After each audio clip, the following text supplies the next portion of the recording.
The next station is Burj Khalifa, Dubai Mall.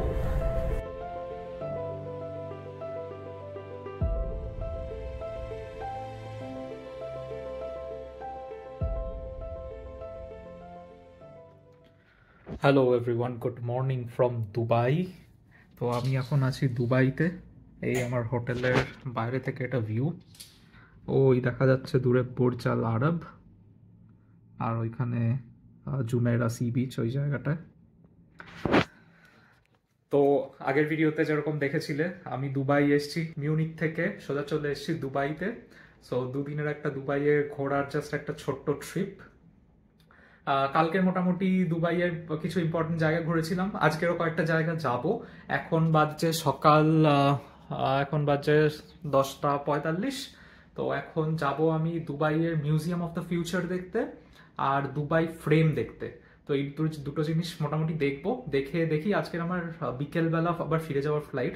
বিকেলবেলার আগে অবধি যতটা সময় থাকে দেখি সেই অনুযায়ী ঘুরবো। ও উবার বুক করে নিয়েছি, কালকের যেই ভুলটা করেছিলাম সেটা আর করছি না, তাই আজকের উবারটা বুক করে নিলাম। কালকে সেই গরমের মধ্যে হেঁটে গেছিলাম ইকুইটি মেট্রো স্টেশনে, তোমাদের দেখিয়েছিলাম। তো সেটা একদমই করছি না, সেটা একদমই রেকমেন্ডেড না। দুবাইয়ের গরমের রাস্তায় হাঁটা 5 মিনিটও হাঁটাটা একদমই নট রেকমেন্ডেড। তো এখন যাবো ইকুইটি মেট্রো স্টেশন থেকে। আমার ডেইলি পাসটাও কাটতে হবে, কারণ কালকের পাসটা ছিল ওয়ান ডে পাস, আজকেরও একটা ওয়ান ডে পাস কেটে নেবো। তারপর মেট্রো করে যাব হচ্ছে মিউজিয়াম অফ দ্য ফিউচার আর দুবাই ফ্রেম দেখতে। তো চলো যাওয়া যাক।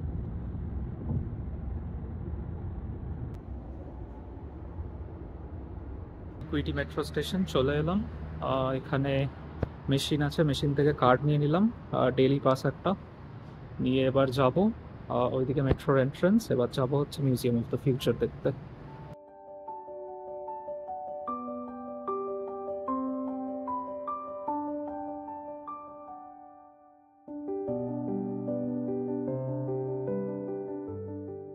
জাস্ট মেট্রো স্টেশন থেকে বেরোলাম, বেরিয়ে মেট্রো স্টেশনের মধ্যেই এরকম একটা রোবট আছে, ইন্টারঅ্যাক্টিভ রোবট, একটা অ্যাপ আছে, অ্যাপটা ডাউনলোড করে এর সঙ্গে কথা বলা যায়। তো ইনফরমেশন দেবে এই জায়গার ব্যাপারে, কোথাও কিছু ইনফরমেশন জানতে চাইলে সব দেবে। তো এটা বেশ ভালো লাগলো। আর এই দিকেই হচ্ছে museum of the future, just station থেকে বেরিয়েই। মেট্রো স্টেশন থেকে মিউজিয়াম অফ দ্য ফিউচার যাওয়ার এই সুন্দর একটা হাঁটার জায়গা আছে এখানে, পুরো এনক্লোজড একটা জায়গা, মানে ওই অন্য জায়গার মতন না, কারণ কি এটা একদমই পাশে মেট্রো স্টেশন থেকে, তাই জন্য একটা এয়ার কন্ডিশন হাঁটার ওয়াকওয়ে করা আছে। আর এই ব্যাপারটা বেশ সুন্দর, বেশ স্ট্রাকচারটা বেশ সুন্দর। আর এটা বলা হয় যে মিউজিয়াম অফ দ্য ফিউচার নাকি one of the most beautiful buildings in the world. আমি জানি না, লেখা ছিল আর কি, সেটাই বললাম। তো এটাই, চলো দেখাই এবার এই সামনেটা, এদিকে এন্ট্রান্স। ওই দিক দিয়ে এলাম, এই নিচ দিয়েও আসা যায়, নিচে আর একটা এন্ট্রান্স এটা।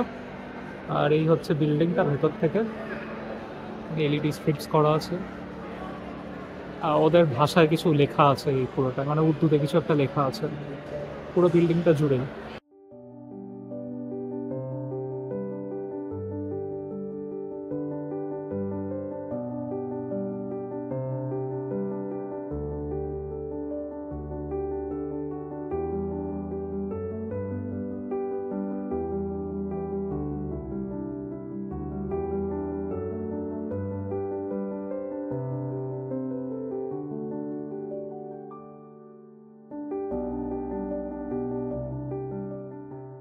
মিউজিয়াম অফ দ্য ফিউচার এটা টিপিক্যাল মিউজিয়ামই একটা, এর মধ্যে অনেক আর্ট ওয়ার্কস আছে, অনেক ফিউচারিস্টিক জিনিসপত্র রাখা আছে, মানে অনেক ফিউচারিস্টিক মডেলস রাখা আছে, তাই জন্যই নাম মিউজিয়াম অফ দ্য ফিউচার।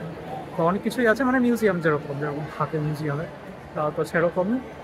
একটা রোবোটিক ডগ আছে দেখছিলাম, যে কিনা ঢোকার সময় গ্রিট করবে। সো এই হচ্ছে মিউজিয়াম অফ দ্য ফিউচার বাইরেটায়। এগুলো ক্যালিগ্রাফি করা, অ্যারাবিক ক্যালিগ্রাফি করা। আর এই বিল্ডিংটা ইটসেলফ একটা আর্কিটেকচারাল মার্ভেল, কারণ বিল্ডিংটা বানানোর জন্য অনেক ফিউচারিস্টিক আর্ট, মানে ফিউচারিস্টিক অনেক আর্কিটেকচারাল কনসেপ্ট ইউজ করা হয়েছে। আর বিল্ডিংটা এমনিতেও কোনো সাপোর্ট নেই, মানে সাপোর্ট ছাড়া একটা বিল্ডিং দাঁড় করানো। অনেক সুন্দর সুন্দর ইনস্টলেশনস আছে ভেতরে, মানে অনেক ইন্টারঅ্যাক্টিভ ইনস্টলেশনস আছে। মিউজিয়াম অফ দ্য ফিউচার দেখেই মেট্রো ধরে চলে গেলাম পরের স্টেশনে। আর একটা আর্কিটেকচারাল মার্ভেল দুবাই ফ্রেম দেখতে। এটা হচ্ছে metro station, max metro station. এখান থেকে জাস্ট বেরোলাম, এই দুবাইয়ের স্কাইলাইন দেখা যাচ্ছে এদিকে। বাইরে এত গরম, পুরো পুড়ে যাচ্ছি, মানে পুরো স্কিনটা জ্বলছে লিটারেলি। তো সেরকম এসি থেকে বাইরে বেরোচ্ছি না, কিন্তু এই বেরোলাম যে পুরো স্কিনটা জ্বলছে। তো এখান থেকে এই কানেক্টিভিটিগুলো উইয়ার্ড, মানে মেট্রোর শুধু একটাই লাইন এখানে, মানে রেড লাইন একটা, আর একটা গ্রিন লাইন আছে, ওটা ছোট, আর একটা কি লাইন আছে। তো মানে ওই আর কি, মানে লম্বা একটা লাইন। আর তুমি যদি অন্য কোথাও যেতে চাও, মানে যেরকম টুরিস্ট অ্যাট্রাকশনগুলো, যেরকম এই দুবাই ফ্রেম বা মিউজিয়াম অফ দ্য ফিউচার, এগুলো যদি যেতে চাও, মিউজিয়াম অফ ফিউচারটা কাছেই, একদম মেট্রো স্টেশনের পাশে। কিন্তু এখান থেকে হাঁটতে হবে অনেক, আর যদি না হাঁটো তাহলে ওই উবার করতে হবে। তো এটাই, যাই, এখানে নামলাম, নেমে এখান থেকে একটুখানি হেঁটে যেতে হবে, একটা পার্ক আছে, সেই পার্কটা থেকে দুবাই ফ্রেমের ছবি দেখা যায়, মানে ভালো ছবি তোলা যায়, আমি যা দেখছিলাম ইন্টারনেটে। আমি ভেতরে ঢুকবো না, দুবাই ফ্রেমের ভেতরেও ঢোকা যায়, তো তার জন্য আলাদা ফিস লাগে। তো সেটা আমি করছি না, কারণ কি আজকে টাইম নেই এমনিও। ওপরে উঠলে আবার সেই 2-3 ঘন্টা যাবে ওখানে, তো তাই জন্য বাইরে থেকে জাস্ট ছবি তুলবো। এই জাস্ট হাঁটতে হাঁটতে ওই দিকটা থেকে এলাম, ম্যাক্স মেট্রো স্টেশনের বাইরে বেরিয়েই সোজা এসে এখান দিয়ে ঢুকেই দেখতে পেয়ে গেলাম দুবাই ফ্রেম। পুরোটা দুবাই ফ্রেম, সুন্দর একটা আর্কিটেকচার আছে এর মাঝখান দিয়ে, অসাধারণ ফ্রেম লাগছে এটা।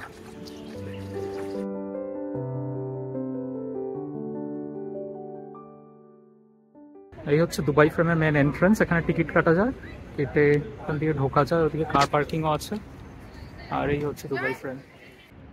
কয়েকটা ইন্টারেস্টিং ফ্যাক্ট দুবাই ফ্রেমের ব্যাপারে, এটা কিন্তু গোল্ড প্লেটেড, এই পুরো ফ্রেমটা কিন্তু গোল্ড প্লেটেড। তো এটা পৃথিবীর সব থেকে বড় ফ্রেম বলতে পারো। আর এই ওপরটায় ওঠা যায়, এই পুরো এখানটা এলিভেটর আছে, ওপরটায় পুরো ওঠা যায়, ওপরে গ্লাস, ওই গ্লাস ফ্লোর আছে ওখানটায়, হাঁটতে হাঁটতে নিচটা ট্রান্সপারেন্ট হয়ে যায়। আর একটা ইন্টারেস্টিং ব্যাপার দুবাই ফ্রেমের ব্যাপারে, সেটা হচ্ছে গিয়ে ফ্রেমটার একদিকে হচ্ছে ওল্ড দুবাই আর একদিকে হচ্ছে নিউ দুবাই। তো সেই জন্য ফ্রেমটা সিগনিফিক্যান্ট, মানে ওপরে উঠলে দেখা যাবে যে একদিক দিয়ে ওপরে এইগুলো অবজারভেশন ডেক, তো একদিকটায় দেখা যাবে ওল্ড দুবাই কীরকম দেখতে, আর আরেকদিকে নিউ দুবাইয়ের সুন্দর স্কাইলাইন্সগুলো কীরকম দেখতে। তো সেটার পুরো একদম মাঝখানে বানানো এই দুবাই ফ্রেমটা।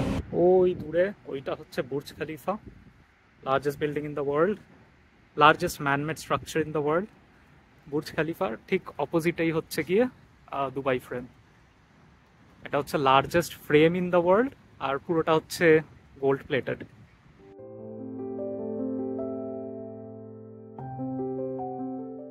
দুবাই ফ্রেম দেখে চলে এলাম মল অফ এমিরেটসে। এটা দুবাইয়ের সেকেন্ড লার্জেস্ট মল। মেট্রো থেকে নামলাম এমিরেটস মল স্টেশনে, চলে এলাম দুবাইয়ের মল অফ দ্য এমিরেটস বা এমিরেটস মলে। তো এটা জাস্ট আর একটা মল, দুবাইয়ের এত মলের মধ্যে আর একটা মল, কিন্তু এটা ইম্পর্টেন্ট কারণ কি এটা দুবাই মলের পরেই মানে সেকেন্ড বিগেস্ট মল দুবাই। এখানে আরেকটা ইম্পর্টেন্ট জিনিস আছে, যেটা হচ্ছে গিয়ে পুরো মলের মধ্যে একটা স্কিইং এরিয়া আছে, মানে একটা মলে ফুল ফ্লেজের একটা স্কিইং এরিয়া আছে। যেরকম দুবাই মলে ফুল ফ্লেজের একটা অ্যাকুয়ারিয়াম আছে, সেরকম এখানেও আছে। তো সেটাই দেখাবো তোমাদের, চলো। ওই দিকটায় পেছন দিকটায় আছে, ওটা খুঁজে খুঁজে যেতে হবে, এত বড় মল তো ন্যাভিগেট করাটাও ডিফিকাল্ট। এই হচ্ছে মল অফ এমিরেটসের স্কি দুবাই, এখান থেকেই টিকিট কাটা যায়, ওখানে টিকিট পাওয়া যায়। ভেতরে স্কি করার জায়গাটা আছে, পুরো একটা জায়েন্ট স্কিইং এরিয়া। ভেতরে দেখতে পাচ্ছ বরফ, স্নোফলও হচ্ছে, এই পুরো স্কিইং এরিয়া, সবাই স্কি করছে এখানে। এখান থেকে স্লাইডও আছে, স্লেজ চড়ে যাওয়া যায়। এন্ট্রান্সটা ওইখানে নিচে যেরকম দেখালাম, ওখান দিয়ে এন্ট্রান্স, টিকিট কেটে ঢুকতে হয়। বিশাল বড় জায়গা, পুরো স্নো কাভার্ড।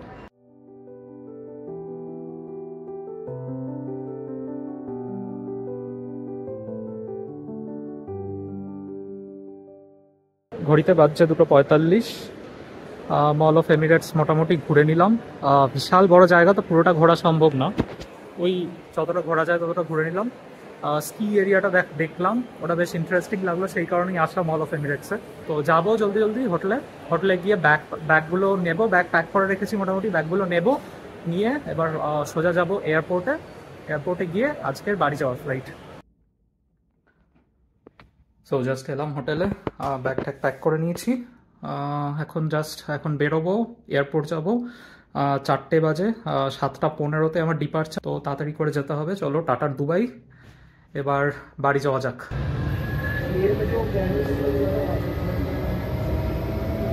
টাইম হচ্ছে 6টা 5, সন্ধ্যে 6টা 5, আর 10 মিনিট পরেই আমার বোর্ডিং শুরু হবে। 5টার সময় মোটামুটি পৌঁছেছিলাম এয়ারপোর্টে। 5টার সময় পৌঁছে তাড়াতাড়ি করে পুরো 30-40 মিনিটসের মধ্যে ইমিগ্রেশন, সিকিউরিটি, ব্যাগেজ ড্রপ সব হয়ে গেছিলো। তো বেশ ফাস্ট, মানে ইমিগ্রেশনটা বেশ ফাস্ট, মানে একটা স্মার্ট মেশিন লাগিয়েছে ওরা। ওখানে শুধু পাসপোর্ট স্ক্যান করলাম, বোর্ডিং পাস স্ক্যান করলাম, আর গেটের থ্রু দিয়ে চলে গেলাম। মানে কোনো ম্যানুয়াল, মানে কোনো একটা লোক বসে যে ইমিগ্রেশন স্ট্যাম্প মারে ওরকম কিছু না। তো এটা বেশ ভালো, এটার জন্যই তাড়াতাড়ি হয়ে গেল, কারণ কি অনেক লোক, প্রচুর ট্রাফিক ছিল, মানে প্রচুর লোক দুবাই এয়ারপোর্টে আসে। তো এই জিনিসটা বেশ ভালো ইমপ্লিমেন্ট করার জন্য। এখন বসে আছি এয়ারপোর্টের একটা লাউঞ্জ এরিয়া টাইপের আছে এখানে পাবলিক অ্যাক্সেসের জন্য, জাস্ট ডিউটি ফ্রি বাইরে, ওই দিকটা পেছনটায় পুরোটা ডিউটি ফ্রি। জাস্ট ডিউটি ফ্রিটা পেরিয়েই বসে আছি। একটা পড়েছি ফ্লাইটে, কম্পারেটিভলি ছোট ফ্লাইট, এটা খুবই ছোট ফ্লাইট, কিন্তু তার সেই ছোট ফ্লাইট হওয়া সত্ত্বেও একটা এন্টারটেনমেন্ট সিস্টেম দিয়েছে সবকটা সিটে, সেটা খুব ভালো। একটা হেডফোনও দিয়েছে, বালিশ দিয়েছে। এবার সার্ভ করে গেল জাস্ট রাইস, চিকেন, একটা ডাল টাইপের কিছু একটা আছে, এখানে মিষ্টি দিয়েছে, ব্রেড, বাটার, আর একটা টাইগার বিয়ার। ব্যাস, এই ছিল পুরো দুবাই সিরিজ। পার্ট 1 আর 2 না দেখে থাকলে এখনই দেখে নাও। ভিডিওটা ভালো লেগে থাকলে অবশ্যই একটা লাইক করে দিও, আর চ্যানেলটাকে সাবস্ক্রাইব করে দিও। দেখা হচ্ছে পরের নতুন ভিডিওতে। তারা